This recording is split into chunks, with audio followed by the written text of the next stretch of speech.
छत्रपती शिवाजी महाराजांना कळालेला माणूस म्हणजे औरंगजेब आणि औरंगजेबाला कळालेले फक्त छत्रपती शिवाजी महाराज. पण औरंगजेबाला छत्रपती शिवाजी महाराज हे कधी कळलेच नाहीत. जर त्याला महाराज कळले असते तर औरंगजेबाने महाराजांना आग्र्याहून परत जाऊच दिलं नसतं. 1670 ते 1680 ह्या 10 वर्षात महाराजांनी बालगान प्रांत जिंकून घेतला आणि सुरतेचा मोगलांचा मार्ग बंद केला आणि मराठ्यांसाठी सुरतेला जाणारा एक नवीन राजमार्ग सुरू केला.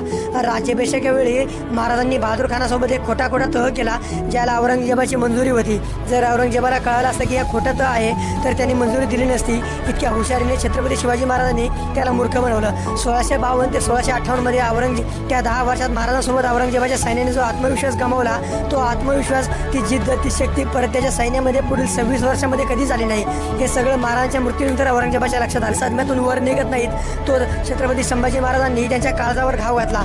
औरंगजेबाचं पहिलं प्रेम प्रकरण जिथे घडलं ते बुऱ्हाणपूर शहर संभाजी महाराजांनी लुटून फस्त केलं.